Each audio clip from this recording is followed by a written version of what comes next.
ay pupunta ako sa isang park kung saan magse-celebrate ng Lantern Festival. So, tara, samahan niyo ako. Ito, papasok ako. Yan. Ito lang. Yan. Labas.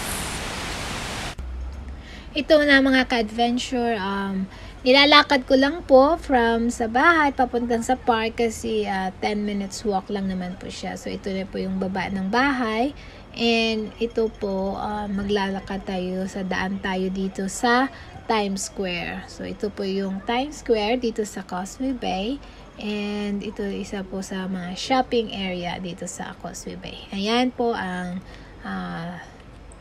Times Square, and ayan po din ang MTR station, and ito yung fountain. Makikita nyo po, ito yung pinakaunang makita nyo po kapag pupunta po kayo dito sa Times Square, and yung pinakamalawak na pedestrian lane. So yan po ang ng isa sa mga makita mo na papasok na po kayo sa Times Square. Yan, marami pong mga paninda. So, ito po yung isa sa mga shopping area dito sa Causeway Bay. Yan, nakita niyo po yun. Yan ang tram. Yan ang Times Square. And nag-start na po silang maglagay ng kanilang decoration para sa Christmas. Yan. So, marami pong tao ngayon kasi it's public holiday and celebration po ng Mid-Autumn Festival.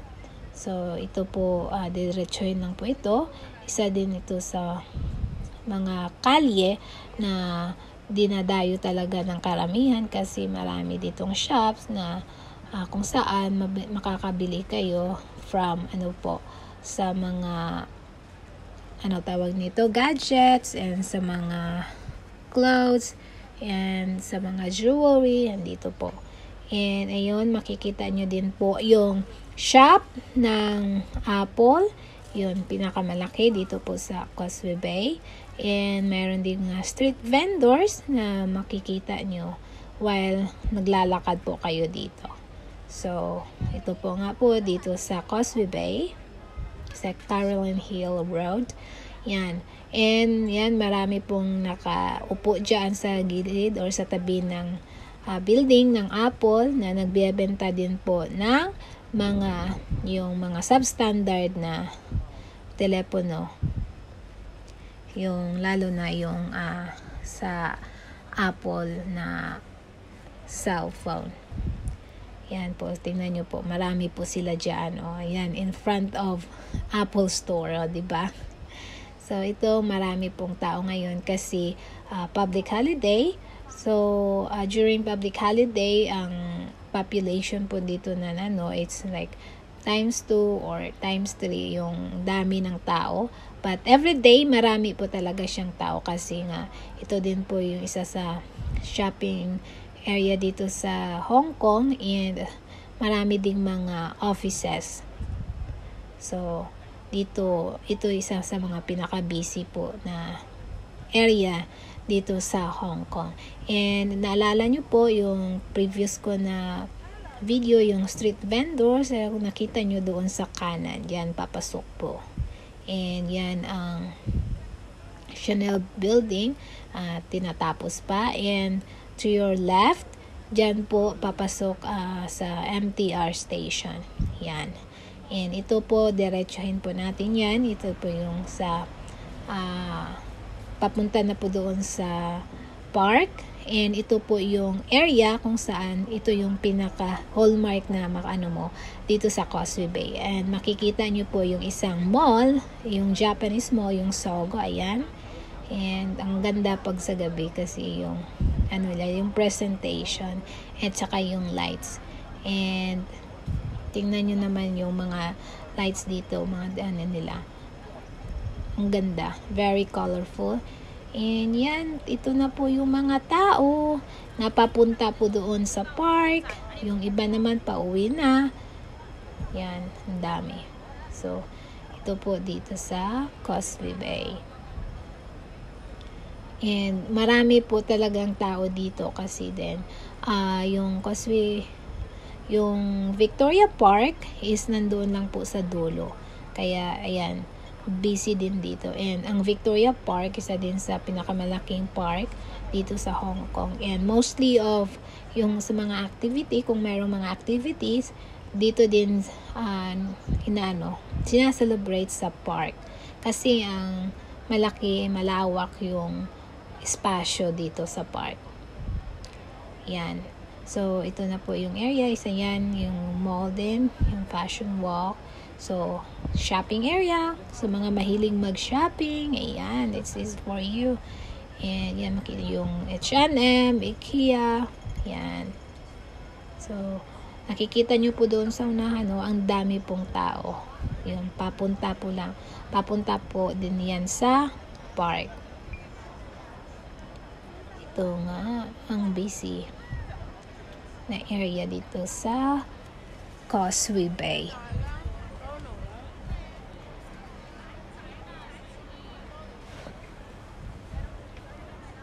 Ayan, yung mga lights. Ang ganda pag sa gabi na. Ang ganda niya. Ayan, siksikan na ang mga tao. Kasi nga, hindi, narrow lang yung space, yung daanan. Ito din isang mall. Ayan, maraming shops din yan. And dito na area, less. Kasi ang mga tao nandun sa kabila, naglalakad. And dito po, banday sarado na po ang mga pulis, lalo na sa traffic kasi nga, marami pa rin mga sasakyan na bumabiyahe. And hindi ka basta-basta maka-jaywalking kasi may dala po silang tape. Yan. Higpit din po yung security ng mga pulis dito. Yan. Tingnan nyo po yung papunta at ang pauwi na po. And makikita na po natin yung mga lights at saka yung lantern na yun po. Yan. Daming tao. Sobrang dami po ng tao. Yan ang papauwi at ang papunta pa lamang po sa park. Yan, bata, matanda, yan, teenagers, yan, para sa lahat po. Ayan, yan, may nagbebenta ng light para sa may ilaw ka din kung magpapailaw. So, ito po yun ang mga lanterns dito, yung display. And ito po ay 3 days event. So, nilalagay nila dito po sa Victoria Park. Ayan. So, ang ganda ng light. So, ang daming tao po. So, after 5 years, so ngayon na ulit po na-celebrate ang Mid-Autumn Festival. So, ayan. Thanks to God na yung pandemya ay nagtapos din, and ayan, nakapag-celebrate na ng Mid-Autumn Festival. Ang ganda yung lights.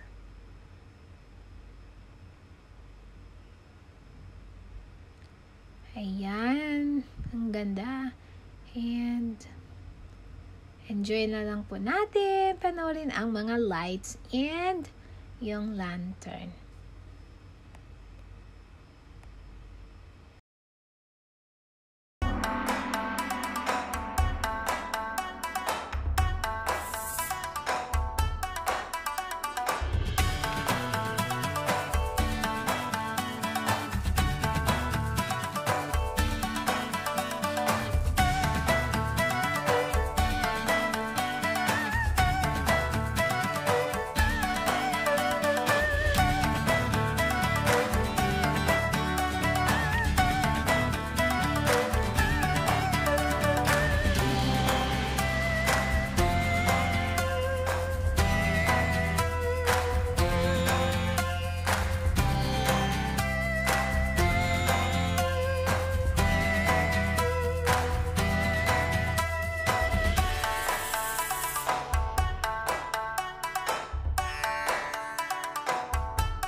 Thank you for watching. I hope you enjoyed the video, and if you haven't subscribed yet, please subscribe and hit the bell icon for you to be notified. See you on my next video. Thank you. Bye.